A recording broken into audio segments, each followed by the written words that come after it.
अस्सलाम वालेकुम आदाब। वन टीवी के उर्दू खबरनामे में आप सबों का इस्तकबाल है। मैं शहबाज। आगे बढ़ने से पहले देखेंगे हेडलाइन। तेलंगाना में कास्ट सर्वे का आगाज 4 या 5 नवंबर से मुतवक्के। हिंदू लड़की के साथ घूमने पर अक्सरियती फिरके के अफराद ने आबिद हुसैन को दरख्त से बांधकर पीटा।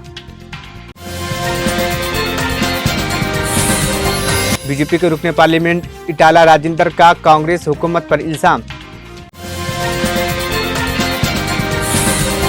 कांग्रेस ने महाराष्ट्र असेंबली इंतखाबात के लिए चौथी उम्मीदवार फहरिस्त जारी की। शुमाली गाजा पर इजरायली हमले 22 अफराद जाँ बहक, इंसानी बहरान में इजाफा। अब खबरें तफसील से। हुकूमत तेलंगाना ने ऐलान किया है कि रियासत में कास्ट सर्वे का अमल 4 या 5 नवंबर से शुरू होगा, जिसके मुकम्मल होने की तवक्का 30 नवंबर से कबल है। वजीर पूनम प्रभाकर ने काबिनेट इजलास के बाद मीडिया से गुफ्तगू करते हुए कहा है कि कांग्रेस के रहनुमा राहुल गांधी के अज़्म के मुताबिक ये सर्वे किया जाएगा। इस सर्वे के लिए 80,000 सरकारी मुलाजिमीन को तरबियत दी जाएगी। జీవో 18 ద్వారా గతంలో శాసనసభ తీర్మానం మేరకు 17 ఫిబ్రవరి నాడు తీసుకున్న తీర్మానం మేరకు రాష్ట్ర వ్యాప్తంగా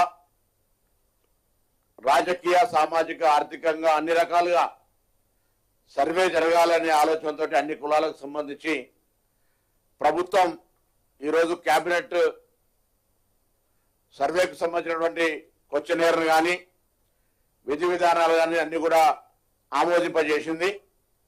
ఈ ప్రక్రియ మొత్తంగా నవంబర్ 30 లోపు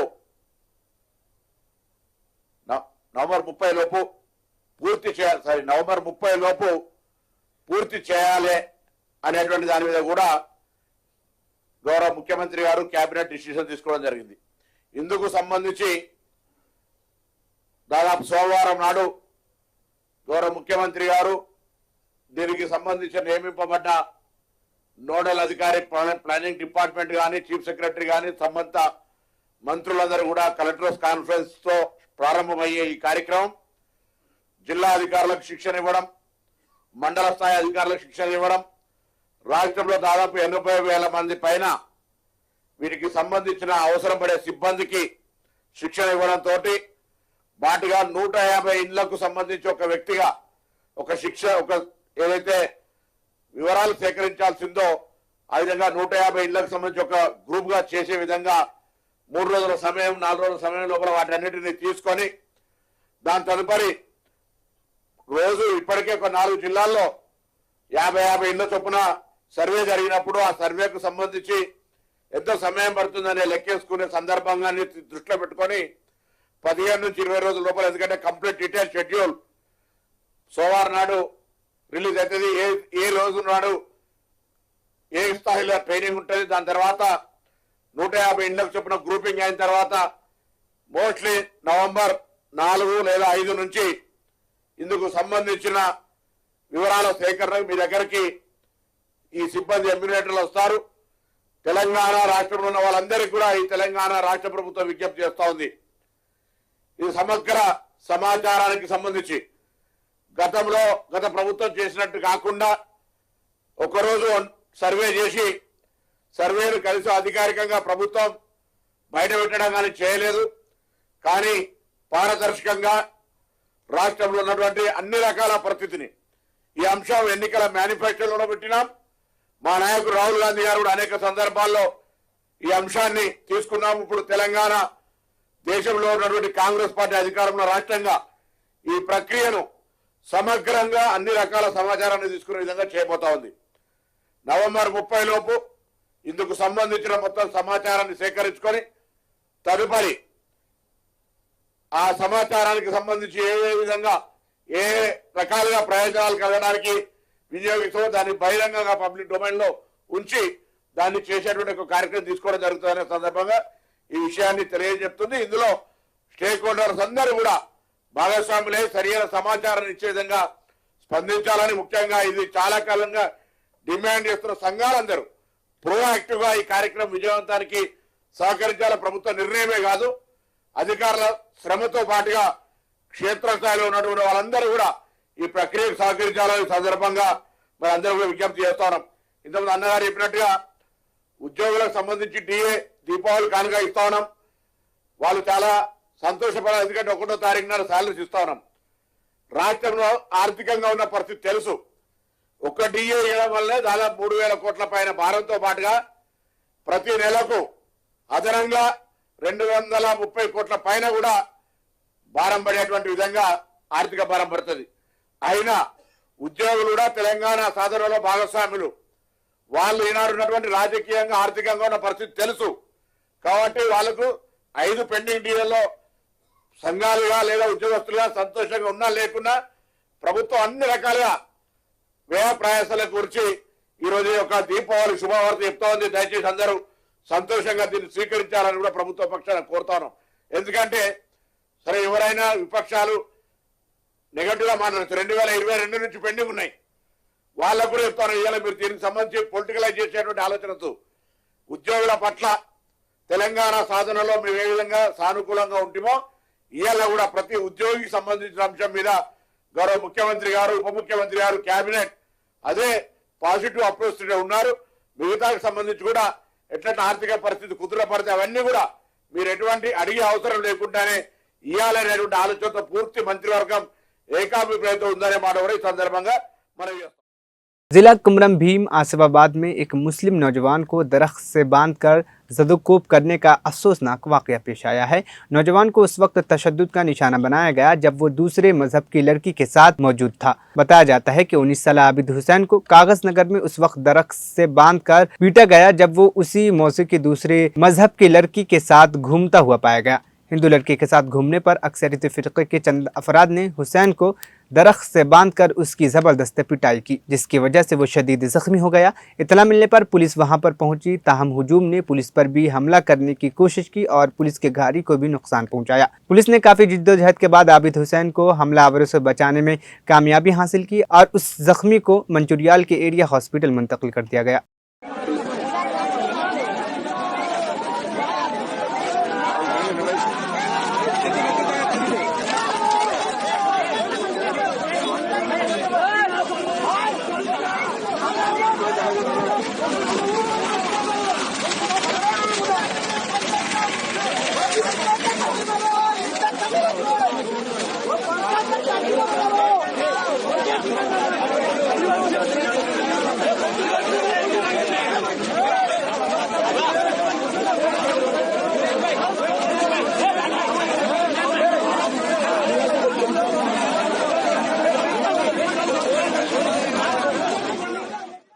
मलकाजगिरी से बीजेपी रुकने पार्लियामेंट इटाला राजेंद्र ने कांग्रेस हुकूमत पर इल्ज़ाम लगाया है कि वो 6 गारंटियों पर अमल दरामद से आवाम की तवज्जो हटाने के लिए मूसा ब्यूटिफिकेशन प्रोजेक्ट का इस्तेमाल कर रही है। राजेंद्र ने कहा है कि प्रोजेक्ट दरअसल कांग्रेस कायदीन के खजाने भरने का एक तरीका है।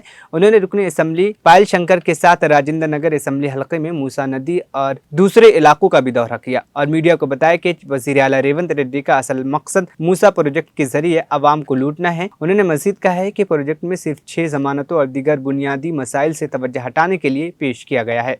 కిషన్ రెడ్డి గారి భారతీయ జనతా పార్టీ పిలుపునందుకొని బాధితులంతా కూడా తరలి వచ్చి ఖబర్దార్ మిస్టర్ రేవంత్ రెడ్డి, నీవు గనుక ఈ ప్రయత్నం ఆపకపోతే నీ సంగతి తేల్తామని చెప్పి తరలి వచ్చిన కన్నీళ్లు కాల్సిన మా ఆడబిడ్డలకు, మా అన్నదమ్ములకు, దీన్ని ప్రపంచానికి చాటి చెప్పడానికి వచ్చినటువంటి మా మీడియా మిత్రులకు అందరికీ నమస్కారం। భారత్ మాతా కీ, భారత్ మాతా కీ। బండి సంజయ్ గారు వచ్చుడే నన్ను ఒక మాట అడిగిండు, అన్న ఇక్కడ ఏం చేస్తున్నావు అని. అంటే నేనన్నా బోనాల పండుగనే ఉంటుంది అనుకున్నా, అమ్మవారి మొక్కులే ఉంటాయి అనుకున్నా అన్న. కానీ ఇక్కడ రేవంత్ రెడ్డి గారు హైడ్రా తెచ్చి, ఈ మూసి ప్రక్షాళన తెచ్చి కంటి మీద కొనుక్కు లేకుండా చేసిండు। 3 నెలలు అవుతుంది పక్షిలాగా తిరుగుతున్నాం। ఎక్కడ తిరిగినా ఎక్కడ పోయినా ఒకటే బాధ, బిడ్డ మా ఇల్లు కూల్స్తారట, మా ఇల్లు కూల్స్తారట బిడ్డ, మా ఇల్లు కూల్చే ముందు మమ్మల్ని చంపమని చెప్పి బిడ్డ మొట్టమొదటిగా బుల్డోజర్లు ఎక్కవలసింది మా ఇళ్ళ మీద కాదు, మొట్టమొదటిగా ఎక్కవలసింది మా మీద. మమ్మల్ని చంపి బొందబెట్టి మా శవాల మీద రేవంత్ రెడ్డి రాజ్యం కొనసాగించుకో బిడ్డ అని చెప్తుందని చెప్పి నేను ఆయన చెప్పినప్పుడు భారతీయ జనతా పార్టీ ఇవాళ ప్రతి కార్యకర్త, ప్రతి నాయకుడు ఎక్కడికక్కడ ఈ బాధితులకు అండగా ఉన్నారు. స్వయంగా కిషన్ రెడ్డి గారు, నేను జమ్మూ అండ్ కాశ్మీర్లో ఉన్నా, మీరు ఒక మల్కాజ్గిరి పార్లమెంటే కాదు ఎక్కడెక్కడ ఈ సమస్యలు మీరు తిరగండి అని చెప్పి వారు స్వయంగా ముఖ్యమంత్రికి ఒక ఉత్తరం రాసిండు. ముఖ్యమంత్రి గారు, మీ చర్యలు బాగలేవు, మీ చర్యలు లక్షల మంది కుటుంబాల్లో కంటి మీద కొనుక్కు లేకుండా చేస్తూ ఉన్నాయి. ఆదివారం శనివారం వచ్చిందంటే ఇవాళ కళ్ళల్లో వత్తులేసుకొని పొయ్యి మీద కుండబెట్టకుండా బిక్కు బెంకుబంటూ బతుకుతున్నారు. ఇదేం పాలన నీకు అని చెప్పి స్వయంగా కిషన్ రెడ్డి గారు ఉత్తరం రాసిన విషయం మనం మర్చిపోవద్దు. నేను 2 నెలలుగా వారి ఆదేశాలతో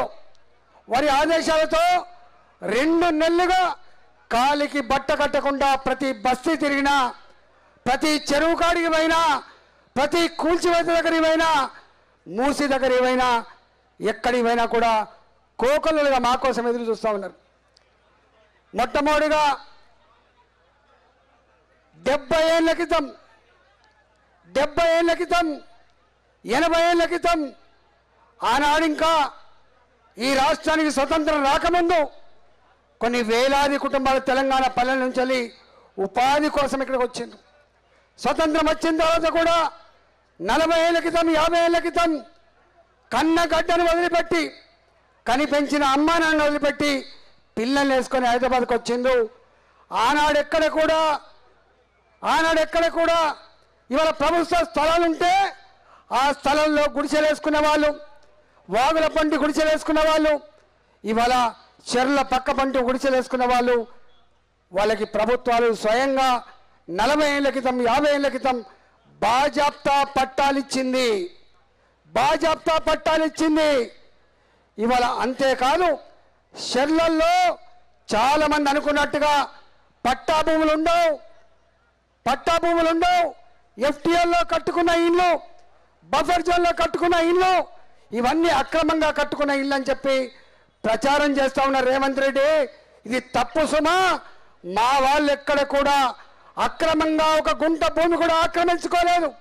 షెర్లల్లో ఉన్న బఫర్ జోన్లలో లేఅవుట్లు చేస్తే కొనుక్కొని కట్టుకున్న ఇల్లు తప్ప ఎక్కడ కూడా అక్రమంగా ఆక్రమించుకున్న ఇల్లు కాదు. ఇవాళ కూకడిపల్లిలో నల్ల చెరువు అని ఉంటుంది. ఆ నల్ల చెరువు విస్తీర్ణం 7 ఎకరాల 36 గుంటలు మాత్రమే. కానీ 26 ఎకరాలకు ఇది ఎఫ్టీఎల్ అని, బఫర్ జోన్ అని చెప్పి రంగనాథ్ కమిటీ వచ్చి ఆదివారం ఇల్లు కూలగొడుతున్నప్పుడు వాళ్ళు ఒకటే మాట అన్నారు, అయ్యా ఇవాల్టి ఇల్లు కాదు ఇవి ఇవాల్టి ఇల్లు కాదు, 40 ఏళ్ళ క్రితం కట్టుకున్న ఇల్లు, ఇవన్నీ పట్టా భూములో ఇల్లు తప్ప, పట్టా భూములో కొనుక్కొని కట్టుకునేది తప్ప ఇది అక్రమం కాదని చెప్పి ఎంత ఏడ్చినా కూడా కనికరించకుండా, నా కోడలు గర్భవతయా, నాది కూలగొట్టగయా, నా కుటుంబం అంతా కూడా క్యాటరింగ్ చేసుకుంటే బతమని చెప్తే బూటు కళతో తన్ని క్షణాల మీద ఇల్లు కూల్చివేసిపోయింది. అక్కడ ఒక కుటుంబం ఉంటుంది, బుచ్చమ్మ భార్య, బుచ్చమ్మ భర్త, ఇద్దరు వచ్చి ఏడ్చుకుంటా నా కళ్ళ ముందే నా బిడ్డలకు ఇచ్చిన ఇల్లు కూలగొట్టిండు, నా బిడ్డలకు ఇచ్చిన జాగలు కూలగొట్టిందని చెప్పి ఎక్కి ఏడ్చిండు. సాయంత్రం పూట వాళ్ళ అల్లుళ్ళు పోయిన ఇంటికి, అయ్యా మరి మాకు అమ్ముకుందామంటే అమ్ముకోవడానికి వీలు లేదట, నువ్వు మాకు కట్నం పేట ఇస్తేవి, మరి ఏం సంగతి, ఈ భూమి నీది నువ్వు చేసుకో, మాకు కట్నం ఇవ్వమని చెప్పి 3 అల్లుళ్ళు ఆమె ఇంటి మీద పడితే రాత్రి మనస్తాపం చెందిన బుచ్చమ్మ ఉరేసుకొని చచ్చిపోయింది. కూకడపల్లి నల్ల చెరువు ప్రాంతాల్లో ఇవాళ ఈ ప్రజలందరూ చూస్తుండగా ఇవాళ అంటున్నా, చాలామంది గుండె పగిలి ఇవాళ చనిపోయిన కుటుంబాల్లో అవి లెక్కలేదు. పక్కకే సున్నం చెరువు ఉంటుంది, అంత పేదవాళ్ళు వాళ్ళు ఎక్కడ కూడా కలిగిన వాళ్ళు కాదు. వాళ్ళ గుడిసెలు కూలుస్తూ ఉంటే వాళ్ళన్న మాట ఏంటంటే మా సామాన్ తీసుకొని పోతాం సారు, గంట టైం ఇవ్వమంటే గంట టైం కూడా ఇవ్వకుండా మొత్తం బుల్డోజర్లతో 70-80 ఇళ్ళు స్ట్రక్చర్స్ అన్ని కూడా కూలగొట్టిపోయినారు. వాళ్ళు మా శ్రీనివాస్ రెడ్డి గారు ఇక్కడనే ఉంటాడు, మా కార్పొరేటర్ ఆయన, వాళ్ళ తాత 1978లో కొన్న భూములలో हैदराबाद के नाचारम इलाके में एक शख्स ने नशे की हालत में चैलेंज के बाद पेट्रोल पंप पर आग लगा दी। ये वाक़या हफ्ते की शाम तकरीबन 7 बजे पेश आया, जब मुलजिम चरण जो कि नशे में था सिगरेट लाइटर के साथ पेट्रोल पंप पर पहुंचा। पेट्रोल पंप के मुलाजिम अरुण ने चरण को चैलेंज देते हुए कहा कि अगर उसमें हिम्मत है तो वो लाइटर जलाए। चरण ने चैलेंज कबूल करते हुए लाइटर जला दिया, जिसके नतीजे में उस वक्त वहां मौजूद स्कूटर में ईंधन भरने के दौरान आग भड़क उठी। पुलिस ने फौरी कार्रवाई करते हुए चरण को गिरफ्तार कर लिया है।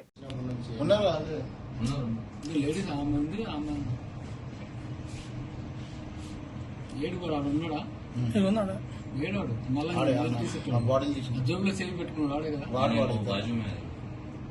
ముగ్గురు కలిసి వచ్చిన వాళ్ళు ముగ్గురు ఫ్రెండ్స్ వాళ్ళు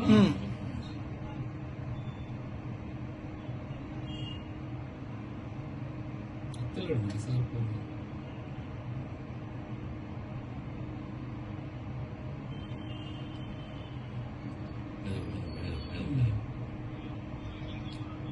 సార్ సార్ సార్ మీ సెక్టరే సార్ ఇది, అది వీడియో తీసుకుంటున్నారు, తీసుకొచ్చారు పిఎస్ కు. అది పెట్రోల్ పంప్ దగ్గర అగ్గి మొత్తం చేసి అగ్గి కూడా లైటర్ వేసి లైటర్ పెద్ద మంటలు వేసి లేడీస్ కూడా పెట్రోల్ పోసుకుంటున్నారు. అది తెస్తున్నారు వీడియో, మనం తీసుకొచ్చారు పిఎస్ కు. ఈ మన విఎన్ఆర్ గార్డెన్ ఎదురుకుండే petrol pump sir, Yadagiri functional road main ఉంటుంది కదా, ఆ పెట్రోల్ పంప్ సార్. పెట్రోల్ పోయించుకోడు బాటిల్, వాళ్ళు ముగ్గురు వచ్చారు, వాళ్ళు వాడి మీద మన చాలా కేసులు ఉన్నాయి మన దగ్గర. వాడు వచ్చి పెట్రోల్ పోసుకున్నాడు బాటిల్ ఇట్లా చల్లి లైటర్ వేసిండు. మంట పెద్దగా లేచింది. వీళ్ళు సడన్ గా వీళ్ళందరూ వచ్చేసి ఫైరింగ్ ఆ ఫైర్ వచ్చి ఆఫ్ చేసింది. అక్కడ లేడీస్ పెట్రోల్ పోసుకుంటున్నారు, ఏం కాలేదు, ఆఫ్ చేసేసింది. వాడు ఇంతకు ముందు కూడా అట్లా మన దగ్గర కేసులు ఉన్నాయంటే 4-5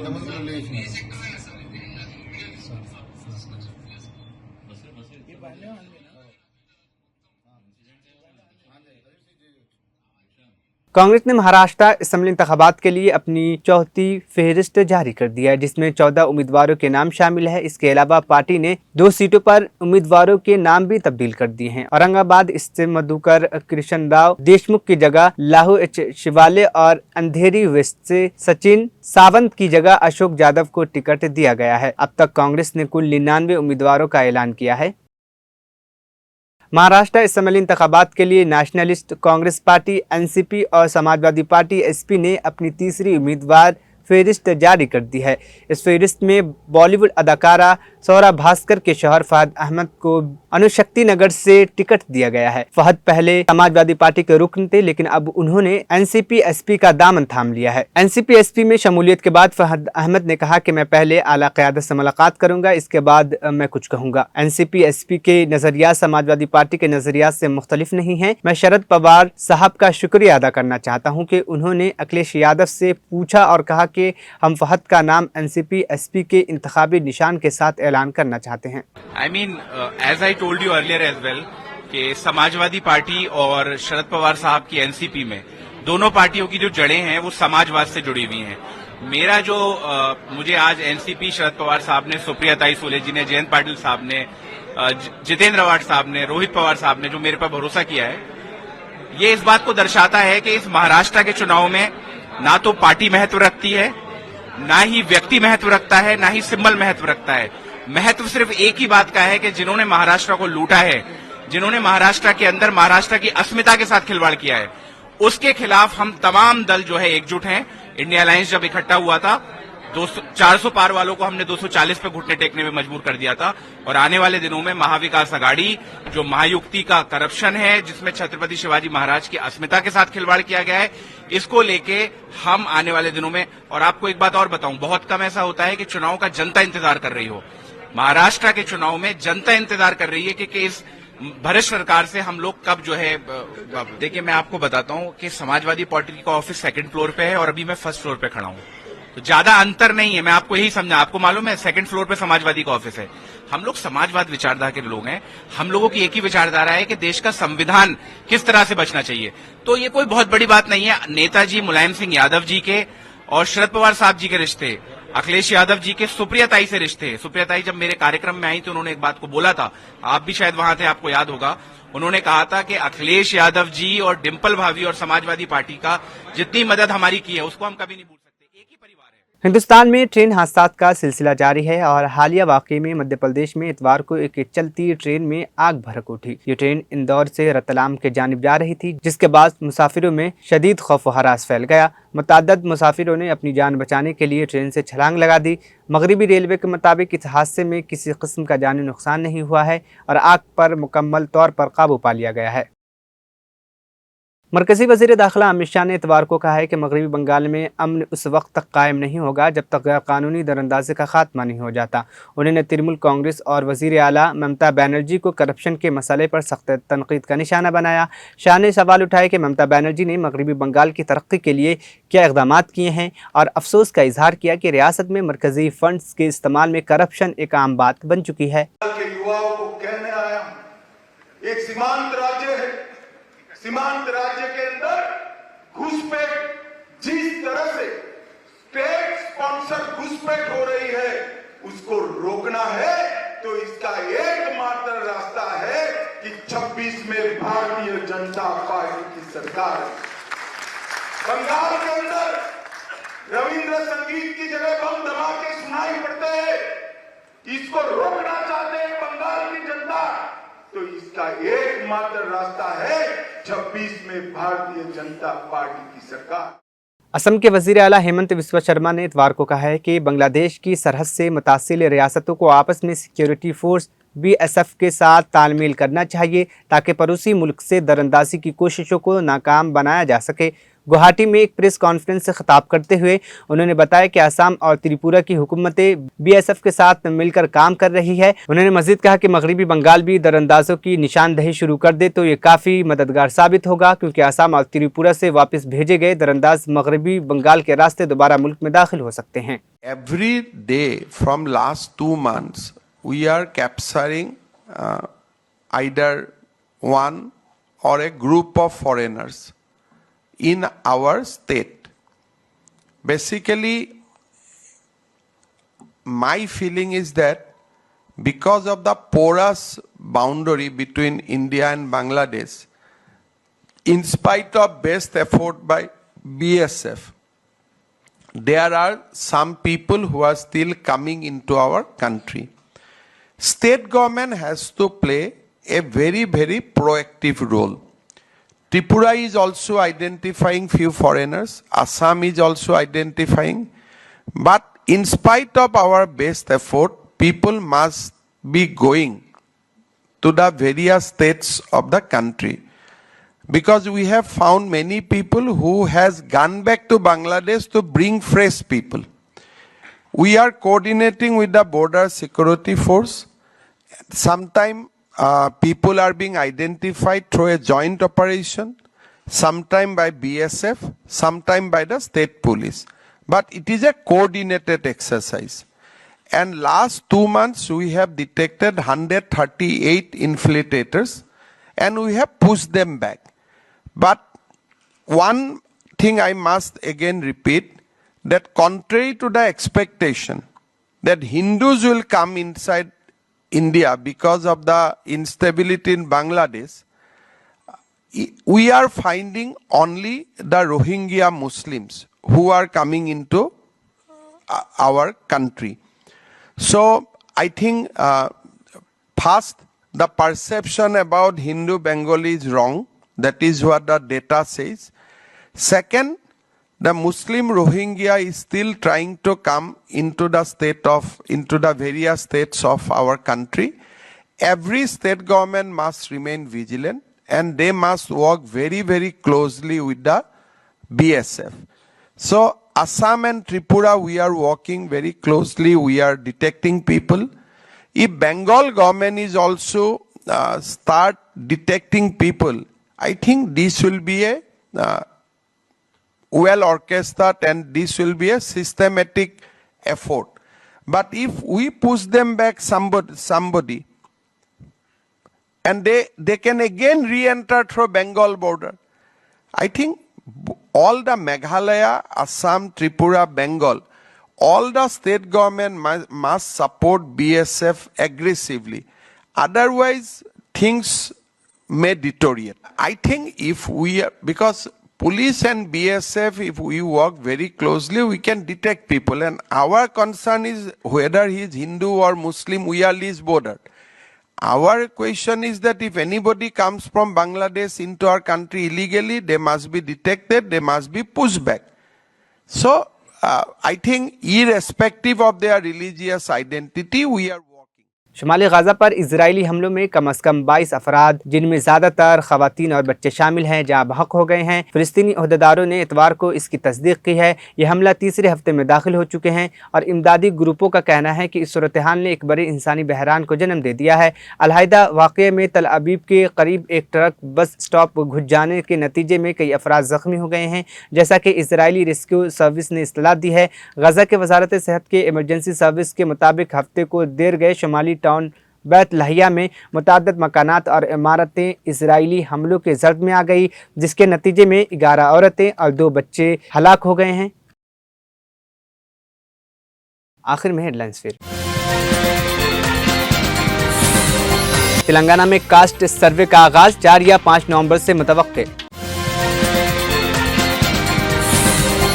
हिंदू लड़की के साथ घूमने पर अक्सरियती फिरके के अफराद ने आबिद हुसैन को दरख्त से बांधकर पीटा। बीजेपी के रुकने पार्लियामेंट इटाला राजेंद्र का कांग्रेस हुकूमत पर इल्जाम। कांग्रेस ने महाराष्ट्र असेंबली इंतखाबात के लिए चौथी उम्मीदवार फहरिस्त जारी की। शुमाली गाजा पर इजरायली हमले, 22 अफराद जाँ बहक, इंसानी बहरान में इजाफा। 1 TV उर्दू खबरनामा यहीं पर इख्तिताम पसीद हो। मुझे दीजिए इजाज़त, फिर होगी कल मुलाकात। अल्लाह हाफिज़।